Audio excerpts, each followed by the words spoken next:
राधे राधे भक्तों, आशा करती हूँ आप सब स्वस्थ होंगे, मस्त होंगे। आपका हार्दिक स्वागत है श्री माधवी जी सेवा में।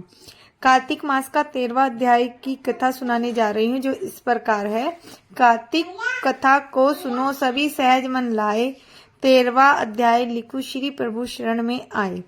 दैत्यों के तीक्ष्ण प्रहारों से व्याकुल देवता इधर उधर भागने लगे। तब इंद्र आदि को इस प्रकार भयभीत देखकर गरुड़ पर चढ़े भगवान विष्णु युद्ध में आगे बढ़े। उन्होंने अपना सारंग नामक धनुष उठाकर बड़े जोर से टंकार किया। इससे त्रिलोक गूंज उठा। पल मात्र में ही भगवान विष्णु ने हजारों दैत्यों के सिर काट गिराए। यह देखकर जलंधर के क्रोध की सीमा न रही। फिर तो भगवान विष्णु और जलंधर में महासंग्राम हुआ।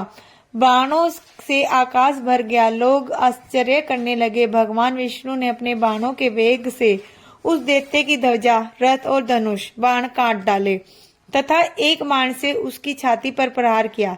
इससे व्यथित हो उसने अपनी प्रचंड गदा उठाकर गरुड़ के मस्तक पर दे मारी। गरुड़ पृथ्वी पर गिर पड़ा। साथ ही क्रोध से उस दैत्य ने अपने होठ काटे और भगवान विष्णु की छाती में भी तीक्ष्ण बाण मारा।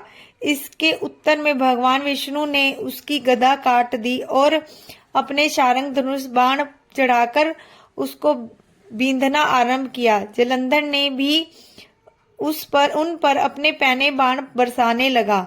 उस समय जलंधर ने भगवान को कई पैने बाण मारकर उनके दिव्य धनुष को काट दिया। धनुष कट जाने पर भगवान ने गदा ग्रहण कर ली और शीघ्र ही जलंधर को खींच कर मारी, परंतु उस अग्निवत अमोघ गदा की मार से भी वह चलायमान न हुआ और मंदोमंत हाथी के समान उसे यानी गदा की मार को फूल ही माला ही जाना। साथ ही उस युद्ध दुर्मद ने अत्यंत ही क्रोधित होकर अग्निमुख त्रिशूल उठाकर भगवान विष्णु पर छोड़ दिया। भगवान ने शिवजी के चरणों को स्मरण कर नंदक नामक त्रिशूल से उसके त्रिशूल को छेद दिया। जलंधर ने झपटकर भगवान की छाती में एक मुष्टिक मारा। इसके उत्तर में भगवान विष्णु ने भी उसकी छाती पर अपनी मुष्टिका का प्रहार किया। फिर दोनों घुटने टेक कर बाहों और मुष्टिकों को बाहु युद्ध करने लगे। कितनी ही देर तक भगवान उसके साथ युद्ध करते रहे। जब वे कुछ शर्मित से हो गए, तब सर्वश्रेष्ठ मायावी से भगवान उस दैत्य से मेघवाणी में बोले, हे रण दुर्मद दैत्य श्रेष्ठ, तू धन्य है जो इस महायुद्ध में इतने बड़े बड़े आयुधों से भी भयभीत न हुआ। तेरे इस युद्ध से मैं बड़ा प्रसन्न हूँ। तू जो चाहे वर मांग, मैं अदेय वस्तु भी आज तुझे दे दूंगा। मायावी भगवान विष्णु की ऐसी वाणी सुनकर जलंधर ने कहा, हे भावुक, यदि आप मुझ पर खुश है तो यह वर दीजिए कि आप मेरी बहन के साथ तथा अपने सारे कुटुंबियों सहित मेरे घर निवास करें। नारद जी कहते हैं, उसके ऐसे वचन सुनकर भगवान को खेद हुआ तो हुआ, किंतु उसकी क्षण उन देवेंश ने तथास्तु कह दिया।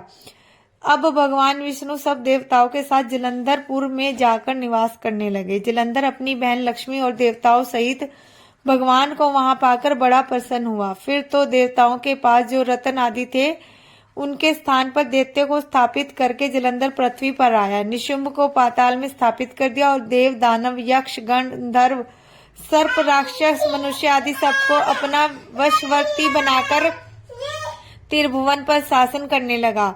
उसने धर्मानुसार सुपुत्रों के समान प्रजा का पालन किया। उसके धर्म राज्य में सभी सुखी थे। ये था कार्तिक मास का 13वां अध्याय। भक्तों, अगर आज की वीडियो आपको पसंद आती है तो प्लीज इसे लाइक, शेयर, सब्सक्राइब करें और राधा रानी अपनी कृपा सब पर बनाए रखे। राधे राधे भक्तों।